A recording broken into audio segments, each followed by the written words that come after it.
asingeneni bazalwane bami sizobenefita la. I'm telling you. Namhlanje I'm going to read Galatians chapter number 3. That is our verse. Oh, shall go. The verse later, Galatians chapter number 3. So fundani some few verses from verses number 26, 27, 28. Yeah, no, 29, I swear in the most. Yeah, Galatians chapter number 3. So fundani from verses number 26 to verse number 29. Turn with me, Galatians chapter number 3. Fundani from verses, fundani these few verses number 20, 26, 27, 28 and 29. It's written thus, ngokuba nonke ningabantwana bakaNkulunkulu ngokukholwa kuKristu. Nonke ningabantwana bakaNkulunkulu ngokukholwa kuKristu. This is what the Bible says. Ngokuba nonke ningabantwana bakaNkulunkulu ngokukholwa kuKristu. Shuthi uma usukholwa nje kuKristu, you must know that you are umntwana kaNkulunkulu. Yes, so nonke. The English version says, for you are all sons of God through faith in Christ Jesus. For you are all sons of God through faith in Christ Jesus. So wonke umuntu into oqala nje fanele sibambe la, wonke umuntu okholwayo uJesu Kristu osindisiwe wamamukela. Lithi iBhayibheli, that person umntwana kaNkulunkulu. So ivalue yakhe nje vele ikhuphuke angene kwi-level yokuba umntwana kaNkulunkulu. So that is so much important. So that one is very important. And that don't bazalwane yodwa fanele iqale nje isibuse. You must understand ngokuba nonke mithi ngokuba nonke ningabantwana bakaNkulunkulu ngokukholwa kuKristu Jesu. Alisho ngokusonta somewhere. Yabona, alisho with ngemali onayo. Ngoba lonto fanele siyibambe eqala. I-value ya wonke umuntu owumzalwane yenziwa ukukholwa uJesu Kristu. Immediately umuntu emukela uJesu Kristu njengenkosi uyashuta. Akunandaba noma i-male noma i-female, akunandaba noma uyaziwa noma akaziwa. So uma nje umuntu kumntwana kaNkulunkulu esemukela uJesu, lithi iBhayibheli sonke ke senziwe saba ngabantwana bakaNkulunkulu ngokukholwa. Fanele sazi bazalwane lisikhabhada skala. Fanele sazi bazalwane bami yini esiqualifyile ukuthi sibe ngabantwana bakaNkulunkulu. Lithi ngokuba ngokuba nonke ningabantwana bakaNkulunkulu ngokukholwa uKristu, ngokukholwa kuKristu. So lokho vele wakhuphula ivalue yomuntu from ordinary state, then wanyuka manje wayiseba ethatha that position yokuba umntwana. Shuthi manje igama ethi umntwana lishuthi uzelwe uNkulunkulu, useyimember yefamily yasezulwini, because awukwazi ukuba umntwana ungayona imember yalo family. So immediately kathi sikholwa uJesu nje kwasenza saba ne-DNA kaNkulunkulu. Yabo, manje umntwana kaNkulunkulu shuthi uNkulunkulu baba phela kuwena. Shuthi une-DNA yakhe. Number 2 shuthi iyakhuphuka ivalue njalo. Number 2 uyilunga lomndeni, member of the family of heaven. So so number 3 ilokho ukuthi manje ukwazi ukuba umntwana waleyo family ungabi indlalifa yakho. Shuthi uyindlalifa. So yabo, so that one is very important. God is your father. Now you have a DNA of God. God's DNA. God is your father. And then we are part of the family. Remember yomndeni. So lokho kunyusa ivelu. Asikakhulumi ngezinto nazo. Ngoba namhlanje ngifuna ukukhuluma ngokwe-embrace ukumukela ukuhluka kwethu in the house of the Lord. Uyabona? Uqala ngifuna ukubuka ukuthi yini lesenza sibe common sifane. Uyabona? Asikakhulumi ngento nayo, asikakhulumi ngemali, asikhulumi ngenayo imali, asikakhulumi ngokwaziyo, asikakhulumi ngegift, asikakhulumi nge-skin, color of your skin here. Lithi iBhayibheli ngokuba nonke ningabantwana bakaNkulunkulu ngokukholwa kuKristu. Alisho with your best English, poor English, or whatsoever, your money, your account, whatsoever. Ngoba khela sikhozia. God must help us bazalwane. Simukane, sibukane ngoKristu. Yeah, this is what I wanted to say. Yabona, we must fanele sibukane ngoKristu. I-value yomuntu ikhushulwe ukuthi unoKristu. Because enye into eyenza ukuthi singakwazi sibukelane phansi abantu babukele phezulu. Sibuka umuntu sibuka isandla kumuntu, sibuka imaterial, simbuka umuntu ngokwe-side lezinto anazo. Uyabona? Oh, so singambuki ngoKristu. Once umuntu wanoKristu, ivalue yalo muntu iyashuta, shone phezulu. Yabo, siyadeserve ukuthi simhloniphe. Uyadeserve ukuthi wena oseceleni nawe unoKristu wazi ukuthi lo muntu unoKristu naye. In fact, we are sharing the same value nalo muntu. Yabona? So asikho isidingo sokuthi ungambukela phansi. Ngenxa yokuthi mhlawumbe noma izepha amayizathu ngicela ungayibali manje ngizoyibala later. Izathu ezenza abantu bagcina babukelena phansi. Maybe asikakhulumi ngedenomination, ngesonto kulona. Lithi iBhayibheli nonke ningabantwana bakaNkulunkulu ngokukholwa kuKristu. Yabo? Asikakhulumi ukuthi which door ongena kuwona, muphi umnyango ongangoni kuwona. Asikakhulumi ngeattire la, asikakhulumi ngengubo oyigqokayo, asikakhulumi ngemoto ohamba ngayo, asikakhulumi ngomuzi onawo, asikakhulumi ngokushada nongashadi, asikhulumi I don't believe khona umuntu ongekho muhle. We are all sonke sibahle. Akakhulumi ngokuthi uyabona background of your family bra. Sakhuluma ukuthi sonke singabantwana baNkulunkulu ngokukholwa kuKristu. That is very important. Ngisaphinda futhi bafethu, ivalue yomzalwane bafowethu bazalwane, ivalue yomzalwane ayikhushulwa izinto anazo, ikhushulwa uKristu. Once umzalwane noKristu nje ivalue yakhe yakhuphuka shone phezulu. So ingakho sonke asamukelane ngoKristu bazalwane. Sizogejana uma uzolinda qala umuntu abe nezinto kuma uyamhlonipha. Fanele singahloniphi imali yakhe umuntu, that ukuthi nje umntwana kaNkulunkulu. Once umuntu wanoKristu in your local church, respect that person, love that person. Uyabo? In your local church. Ngoba ivalue yomzalwane yenziwa uKristu. Ivalue yomzalwane yenziwa uKristu. Ayenziwa izinto anazo. Yenziwa uKristu. Ayenziwa izinto futhi anganazo ngoba abanye sicabanga ukuthi bangcono ngokunxetha abanakho. Yabo? Khona abantu abane favorite. Hey, what kushawa abantu abanakho manje and all the stuff. That is not right, but we must understand that ukuthi ngokuba nonke ningabantwana bakaNkulunkulu. That is verses number 26. Ngokuba nonke ningabantwana bakaNkulunkulu ngokukholwa kuKristu. Yeah, ngokukholwa kuKristu. Yeah, the size of your church comes after. Yeah, comes later. The size of the church. Yeah, the membership, if you are a pastor, the membership. About the number nabo in your church. Maybe you have mega church or smaller nyana church if there's something like that. But umuntu ivalue yomuntu inyusa uKristu. Once that person eno chase or what ivalue yakhe vele yashuta. Yabona, irrespective uhlala emakhaya, uhlala edolobheni. Yabona, abanye baze basaba ukuveza ukuthi bahlala emakhaya ngoba yitshela ukuthi umuntu obest ohlala edrobheni. Abanye baze basaba ukuveza ukuthi bahlala edrobheni ngoba babuka sengathi bazokwazi bazenza ngcono ukuthi bahlala edrobheni. No, bazala, live your life in fullness. Once you have Christ, we must asimukelane.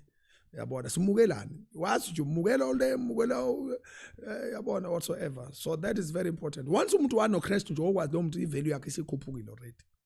So if value emuntu ikhushulwa uKristu, that is very important. Verse number 27. I'm just here for that. I'm helping someone. I know. I'm helping someone. Because khona abantu aba inferior, khona abantu abane low self-esteem because of bano Jesu basindisiwe, maybe unemployed, maybe malakana. Uyitshela ukuthi ivalue yempilo yomuntu inyuswa imali. Once you have Christ, what ivalue yakhe siphezulu. I'm not trying to say to you, relax, vumeli poverty. You'll see me very soon. I'm Pumi campaign with Silver with the spirit of poverty. Pumi campaign Silver with the spirit of poverty, like nobody's business. It's one of our main items. Sasa we midnight pray against the spirit of poverty and lack. Fanisilo na leyanto ibandla libe provided, but if value yomzalwane inyusa uKristu. Once you have Christ in you, Christ in your life. Once you have Christ in your life, you are not cheap. I'm telling you, you are not cheap. That is very important. Lithi ke ngokuba nonke ningabantwana bakaNkulunkulu ngokukholwa kuKristu. Mase lithi ke iBhayibheli ngokuba nonke enabhaphathiswa kuKristu nembatha uKristu. nembatha uKristu. For as many of you as were baptized in Christ have put on Christ.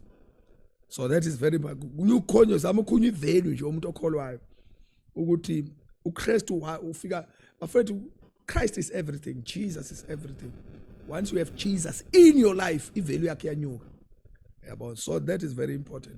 Hence, exactly as I want to say, exactly as if you allow enemy devil to come into your life, come in your life, you drop the value. Because kuya nguthi umuntu unobani, ma unoKristu iyakhuphuka ivalue. So that is very important. Then message iBhayibheli ke ngokuba nonke enabhapathiswa kuKristu nembatha uKristu. For as many of you as were baptized into Christ have put on Christ. Lalela ke lento bengifuna sibambe ke mase siyavala bafowethu. Ngoba namhlanje ngiyamemezela nje sibuyile. Verses number 28. Akukho mJuda. Yabona ke manje sikhuluma sekuthiwa manje kuKristu ke manje. Akukho mJuda nomGreek. Akukho boshiweyo nokhululekileyo. Akakho wesilisa nowesifazana. Ngokuba nina nonke nimunye kuKristu Jesu. Hey. Yabona? There is neither Jew nor Greek. Akekho wezizwe la. Kuthiwa lo umGreek lo umuntu wabezizwe. Yabona? Akekho mJuda la. Lithi iBhayibheli, there is neither slave nor free. Ngishabe ethiwa ioccupation yakho umsebenzi owenzayo. Yabona asina class la kuphela kuKristu. We are all important. Ingakho fanele simukele ukwehlukana kwethu. Simukele ukuthi nje in the church amazinga ethu awafani. Yabona yes and asifani. Yeah. Asifani. Ngakho sibhalile lapha kuyilokho zalethi asifani. But in reality we are all in Christ with our differences. So fanele ibandla lifunde manje wazi ukuthi hey the person next to you ngeke azafane nawe. Yabona ama gift ethu awafani uzoyibona izinto ngizoyibala kuyi segment yethu elandelayo esingafani ngazo. Afane simukele ukuthi asifani. Kodwa sonke we are all important and we are all in Christ. The Bible says there is neither Jew nor Greek. There is neither slave nor free man. Malithi akukho okhululeko nakho kusho ukuthi nalo oyislave noma osebenzayo nokhululekile bonke masebe kuKristu bayafana. There is neither male nor female. Kusho in Christ bazalwane, don't forget, in Christ kusho kuKristu. Akekho umuntu esingam-undermine, akekho umuntu ongekho important. Asikathi hayi besifazane laba one side. In Christ there is neither male nor female. We are all important. The Bible says neither, for you are all one in Christ Jesus. For you are all one in Christ Jesus. That is my prayer. May the good God help us. Kuthi mase sifika nje kunale ndawo kunalomhlaba ngicela ukubiza ngomhlaba kancane bafethu. Kunalomhlaba kunale ndawo nalesi space okuthiwa uKristu. Once you enter there, you must know anyone around you mase nje sikuKristu. Wonke umuntu okuKristu okwazi immediately umuntu efika kuKristu ivalue yakhe yakhuphuka. Akekho umuntu odeserve ukundermine kusho uthuba. Lapha lingakho iBhayibheli lithi akho mGreek akho mJuda. Asabukani ngobuzwe la. Sabukani ngokuthi this one yabona this one umZulu, this one is uMxhosa, this one uMpedi, this one is colored, this one is white man or whatever. In Christ we are one. Yabona in Christ we are one. Once a figure Christ we must understand. Yo fanele ngishi apartheid ingas affect. That's why this Mapunu, those things are the kingdom of South Africa. But once umuntu safika Kristu naye wafika Kristu asinabhunu. Haliki ibhunu kuKristu. There's no Indian guy kuKristu. There's no colored guy in Kristu. Akho Mpedi, akho mZulu, akho mShangane, akho mTswana. we are all one. The Bible, we are all one in Christ. Sonke simunye. Fanele simukele. Yabona bazalwane fanele sifunde ukumukela ukwehluka kwethu. And I will tell you one thing, church, one day. You know uNkulunkulu ngendlela ahlakaniphe ngayo. Ukuthi uNkulunkulu enze that rainbow nation, enze uNkulunkulu singafani. This is one of izinto indlela kaNkulunkulu edivine. Yabona, that is his divine wisdom. Yabo, uNkulunkulu enze singafani. Kube khona abamhlophe, kube khona ama males nama females, kube khona abadala nabancane. Bazalwane, can you imagine umhlaba onabantu abadala kuphela? Hayi ngeke. Yabo, kube khona abancane. uNkulunkulu just introduce ngekhathi engafani. That is one of the good point. Once you undermine umuntu ngoba mncane, you undermine the system of God. Once you undermine a person because he is now old, so khokho, mkhulu, mhlawumbe akasenayo leyo potential wayekade enayo before, we are making a big mistake. Even the old citizens are important. Once we are in Christ, bafowethu ngicela ukuphinda, this is for the last time, or angazi how many times I will repeat this. I-value yomuntu ikhushulwa uKristu. Once umuntu wafika kuKristu, please shintsha indlela ombuka ngayo. Angisho undermine umuntu ongakakholwa. Yabona, you need to love them and to preach the gospel and respect them. La ngikhuluma nabazalwane, ngisho platform yabazalwane kakhulu. Yabona, you understand ukuthi ngikhuluma kumuphi umhlaba. Yabona. So this is very important, Zion. Because in many a times you'll see in the church ukuthi the into ecishilimaze. Yabona, lezi izinto engikhulumayo, ngikhuluma ama tools. These are tools of unity. Because i-unity ngeke uqale unibe nayo ngoba nigqoka i-uniform efanayo. I-unity fanele lithi, ngakho iBhayibheli lithi nibambe isibopho sikamoya. Lithi isibopho sokuphelela. Yabona? Yabona, uma kukhulunywa lithi sibambe ubunye bukamoya, the unity of the spirit. Thank you. I wanted to say that. The unity of the spirit. Yabona, makhulunywa ngeunity kuvezwa umnikazi wayo kumoya engcwele, the unity of the spirit. So once we want to build ibandla united, there are things that we need to cultivate. Khona izinto fanele sizilime sizakhe. Firstly, part was ilezi engikhuluma ngazo manje ukuthi church must grow. I-value yomuntu inyusa uKristu. Okuqala kofanele ukubambe nje ukuthi ungakafiki ekuthenini umuntu unani, ungakafiki ukuthi ukhuluma iphi language, ungakafiki kwikhala yeskin sakhe, ungakafiki kwi-background mhlawumbe kwi-status sakhe, kwi-gender yakhe. Qala once umuntu wafika nje kuKristu wawumzalwane. Ingakho uthi iBhayibheli nonke ningabantwana bakaNkulunkulu ngoKristu Jesu. Once umuntu wawumzalwane nje wamukela uJesu wayinkosi nomsindisi, you must know ukuthi i-value yalomuntu isikhuphukile. Une izathu zonke zokumhlonipha lo muntu uKristu. Once lo muntu wathi uKristu nje, hey mfowethu, kusho ukuthi if you have a revelation of Christ, akekho umuntu oyoba umntwana kaNkulunkulu abe neKristu undermine. Because if value yomuntu ikhuluphukile engakafiki singakafiki ukuthi yini ayiphethe esandleni. So once we have that understanding, if man is in Christ, if umuntu ekuKristu, what does that mean? That ukuthi asikhonze ndawonye, because kulesikhedeya into ecishe ya replace isambulo sika Kristu ekumuntu. Sifune thina yabona i-value yokuthi umuntu isonta naye nokuthi uvalue yomuntu uthi usontaphi ikhuphuke yafuna ukudlula ukuthi umuntu unoKristu. Yabo? So it's good to love your church. I love mine also. It's good to be proud of your church. I'm also preaching that because I don't believe on someone angikholelwa kumuntu okhonza ebandleni angalithandi. I don't know so kwenzakalani. Maybe it's a topic of yangelilanga. But you have to love your local church. Love your church. That one ungaxolisi. But you must know ukuthi nomunye ongakhonzi la ebandleni akhonza kwelinye ibandla. Uma kuKristu i-value yalomuntu iphakeme ilingana nale-value yalomuntu okhonza naye in the same church. Yabo? That is very important because into enyusa i-value la uKristu bazalwane fanele sazi, not the name of our churches. Yabo?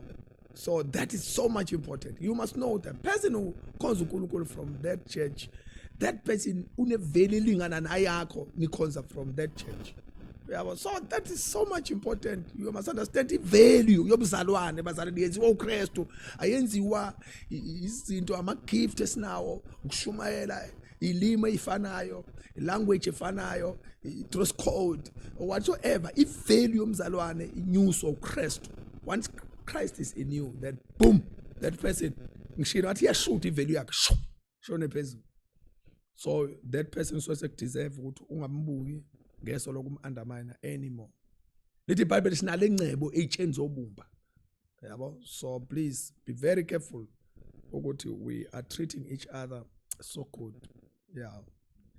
Yabona bazana, if you love Jesus, uzomthanda umuntu onoKristu noma kuthiwa kumnyama kubomvu. Ayikho indlela ukuthi ungazonda umzalwane uthanda uKristu. There's no way. It means you don't understand him. You don't have a revelation of him.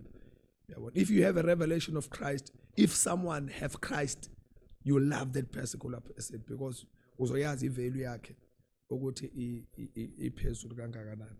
So akakho oboshiweyo, akakho nokhulekela, akakho wesilisa, akakho nowesifazane, ngokuba nonke lithi ngokuba nina nonke nimunye kuKristu Jesu. How this one?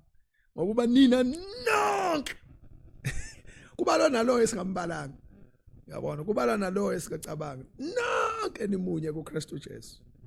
Yeah, usethi ke kepha uma ningabaka Kristu seniyinzalo kaAbrahama, niyizindlalifa ngokwesethembiso.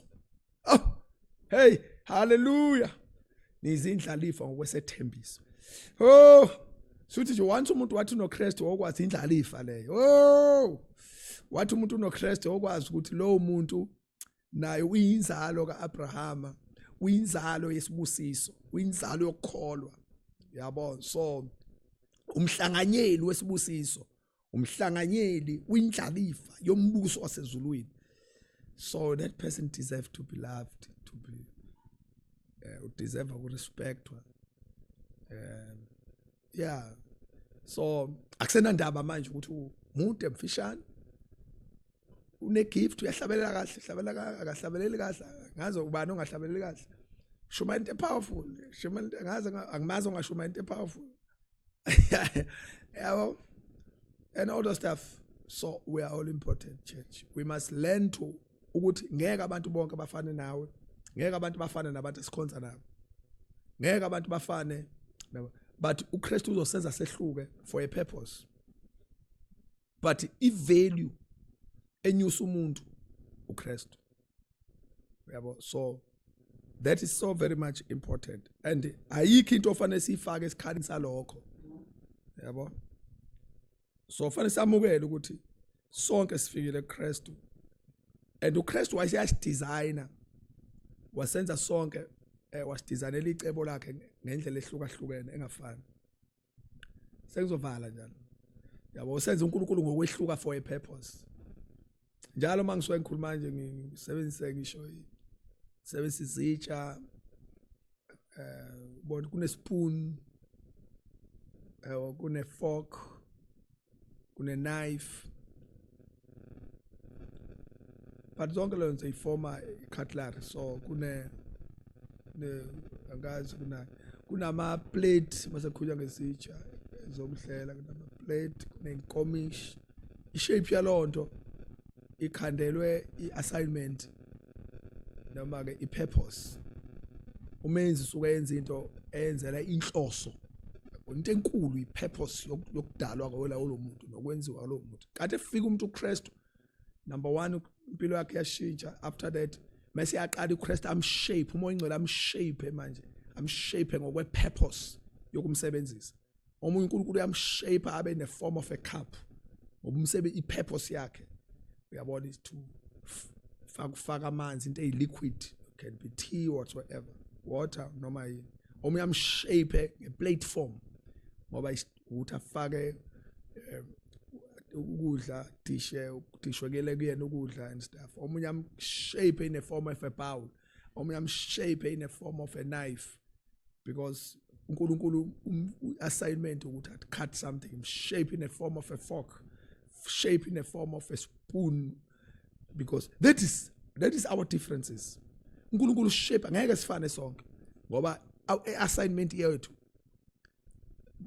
ayifani kodwa yonke ikhomba kwi direction negole yodwa ukuthi uChrist abe inkosi. So that is very important, church. We must just embrace that. We must love each other. But I'm emphasizing that. Yabona. We must ngenze singangena eminyango yi1, ngenze singangena esontweni elifanayo. Ngenze singabi nama gift afanayo, singaba baculi sonke. Yabona. And I praise God for the worshippers. uNkulunkulu asivusela wona manje. They understand ministry. Majority of them. And I'm convinced with this generation. I'm telling you. Yabona umuntu osa give up ngathi onjani give up phila ngalesi sizukulwana hayi mina not me cut me out. I am so much I'm impressed, if I can say that way. Yabona nginethemba ngale generation. God is raising good people. So we have good worshipers who understand ministry. So ukuthi asihlabeleli sonke, you are not part of Lokozana. So wana ma-ushers sonke, so wana ma-Lokozana sonke. But in reality, we are all in Christ. So we need to love each other. Wonke umuntu wazi ngicela nje ukuthi umuntu ozohlala eceleni kwakhe ophambana naye inkonzo, that person is important. Once esindisiwe kholwa uJesu, ivalue yakhe ikhushulwa uKristu. Yabona, noma une gqoka into ebizayo noma eshibhile, bazalwana bami, the time for that thing is over. Yabona kusijajana ukuthi ubani gqoka into eshibhile, ubani gqoka into ebizayo, nakhona egcine naye say victim manje lokuthi nje inkosi imbusisile ugqoka into ebizayo. Asisazi manje ukuthi naye akhonze ephi ke manje. Ngoba sangathi ngoba manje it's because of igroup yabantu abaningi abanganakho, onakho sefila small, akasakwazi ukuhlangana na, asimukelane bazalwane. Yabona, fanele umuntu ocebile onemali uNkulunkulu ambusisile akhonze nje akhululeke, ekhonza nabantu abangenakho, angafili usengazi ukuthi manje uwrong ukuthi uNkulunkulu umbusisile. Asimukelane. Kufanele futhi nomuntu ongenakho, abantu abanganakho abangamenzi abukeleke phansi ayibona sathi yena akasayilutho ngoba nganakho. No, i-value yomuntu ikhushulwa uKristu. So please, we are all important. Yabo, we are all important. Akekho umuntu ofana feel small in kwi local church angabe sazi ukuthi where to stay manje, angisazi ukuthi where njalo njalo. Yeah, so I will teach you more about that church next time, and phinde nginikhulise ngoba lento mangiyikhuluma fanele lenze nokhakhalo akho liqini, ngoba abanye abantu balinyazwa ukuthi nje naye fana khule kodwa. Yabona, ukuthi hayi bazalwane banginaki, bazalwane bakhanda ama group bodwa, bakhulume bodwa ngithi sometimes that is not right, siyakurebuke lokho, kodwa ke nawe khula. Yabo, ngoba kwesikhathi kuyenzeka ufuna iattention la khona ongeke uyithole khona. Angisho in a bad way, but kuyenzeka udemande iattention. Do not demand attention. Yabo, nawe neutralize your expectation. I used to say that kule platform. Neutralize your expectations. Ngoba omunye umuntu ulinyaza ama expectations akhe uthothi nayo makhulu kakhulu kunalento angasakwazi ukuyithola. Uthothi ulinyazwe wena manje. Ama expectations akaphezulu. Ulindele ukuthi mawufika la abazana they are going to hey bonke bese kwena kunjani if bangakwenzaka lokho uyalimala. Yabona, uthothi ulinyazwa ama expectations akhe abephezulu kakhulu. Kanti fanele wa neutralize. Wenzela ukuthi in case into obukade mhlawumbe into abangayenzanga abazana ingakulimazi to that level, nento abayenzile futhi we appreciate.